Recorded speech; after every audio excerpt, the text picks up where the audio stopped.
Je souhaite être le plus puissant sorcier. J'ai trouvé un truc qui permet d'exaucer tous ses souhaits. J'empêcherai cette réalité et les autres d'être détruites, comme l'a été ma dimension natale. Je te demandais juste la raison de cet acharnement plus futile que ton existence. Qu'est-ce que... D'ici 2 jours, la dernière vague apocalyptique de 2020 fera son apparition. Tout ça grâce à toi. Je souhaite être le plus puissant sorcier. Assez puissant pour sauver un univers détruit. Cette relique laissée par Shosham contient le pouvoir du fanservice. Avec, tu obtiendras les pouvoirs venant d'une œuvre critiquée par un élu de la prophétie. Je peux invoquer quelqu'un qui t'aidera à contrôler ce pouvoir si tu le souhaites. Oui, je souhaite ça.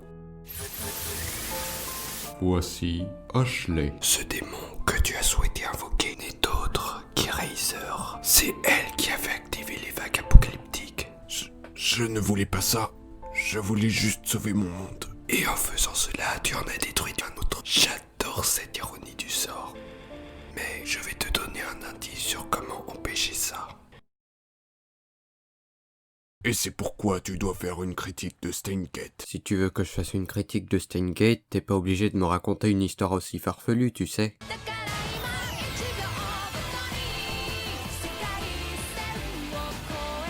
Steingate est un animé de 24 épisodes sorti en 2011 et adapté du visual novel éponyme auquel j'ai pas joué car je suis pauvre. Vous ai-je parlé de ma page Tipeee se centrant sur Okabe Rintaro qui a accidentellement créé un micro-ondes permettant d'envoyer des messages dans le passé. Ce concept de modification temporelle se révèle assez original dans la manière dont il est exploité par la manière assez cohérente dont les messages envoyés dans le passé influent sur les lignes temporelles, ceci dans une très bonne intrigue bien ficelée prenant son temps pour faire une réflexion sur les modifications temporelles et les risques que cela peut engendrer, ainsi que de passer à merveille ces thématiques telles que les souvenirs, la solitude ou la fatalité. Une histoire dont la bonne mise en scène et l'animation de qualité nous transmettent efficacement les sentiments que l'animé veut nous transmettre et qui a de bonnes idées de visuel par-ci par-là. L'animé se compose de 2 parties bien distinctes, mais qui sont toutes les deux bien menées et se complètent, même si je comprends qu'ils puissent diviser par leur côté tranche de vie, ce qui est cependant assez pertinent pour la suite. Les 12 premiers épisodes sont bons, mettent les choses en place, présentent les personnages et développent leurs relations afin de rendre d'autant plus impactants les événements d'une seconde partie où Rintaro est mis face aux conséquences de tout ce qui a été mis en place dans la première. Une seconde partie plus sombre et prenante émotionnellement qui donne tout son sens à la première partie et répond aux mystères laissés sans réponse. Et si on est autant pris dans les enjeux de cette seconde partie, c'est bien car la force de Steingate, c'est ses personnages qui sont vraiment réussis et pas un seul personnage n'est délaissé. Même si une partie peut de prime abord sembler être juste des stéréotypes, chacun d'eux, à 2-3 exceptions près, est attachant et au fil de la série, surtout dans la deuxième partie, on rend ces personnages un peu plus profonds qu'ils ne le laissent penser de prime abord. Le meilleur personnage pour moi est son protagoniste, Okabe Rintaro, un personnage excentrique et maniéré, en pleine Shunibiyu, qui sera forgé particulièrement par les événements de la seconde partie, face auxquels il se sentira plusieurs fois impuissant et qui le feront évoluer, se remettre en place et révéleront son côté sérieux, sensible, déterminé et affectueux. C'est un personnage surprenamment très attachant pour lequel on a de la peine lorsque les événements de la seconde partie le brisent peu à peu psychologiquement et on a vraiment envie de le voir réussir dans son combat contre le destin. Mais les autres personnages sont très bons aussi, que ce soit Korisu qui est très douée et sérieuse, un peu tsundere sur les bords et passionnée par ses recherches, Mayuri qui est attentionnée et juste adorable, mais vraiment c'est un exploit que son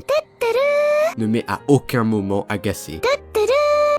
Suzuha, qui au départ est juste très sympathique mais se révèle petit à petit intéressante, ou encore Luka, pour qui j'aime beaucoup la thématique autour de ce personnage, qui est trop kawaii. Cependant, il y a 2 personnages sans développement, mais vraiment seulement 2 parmi tous les personnages secondaires. Et autant pour Nae, ça va, c'est qu'un enfant qui n'a quasiment aucune importance directe dans l'intrigue, autant pour Witaru, c'est dommage car il est assez utile dans l'intrigue, mais on lui offre aucun développement au-delà de hacker otaku pervers. Il est là, mais on s'intéresse pas vraiment à lui. Et en dehors de ça, il y a certains points qui peuvent déranger. La première partie peut sembler longue à démarrer, même si je trouve que ça fait en partie sa force, et malgré que l'anime reste très majoritairement cohérent, il y a certains éléments un peu prévisibles et 2-3 choses peu crédibles, par exemple le coup du mail de Ruka. Et enfin, le parti pris dans les 2 derniers épisodes peut diviser. Mais pour ma part, ces choses n'ont pas du tout pesé dans mon appréciation de la série. Bref, Steingate est pour moi un très bon animé, touchant et prenant, qui fait partie de mes animés préférés et que je vous recommande chaudement. Et pour dire un petit mot sur l'OAV Fukan Ryoki no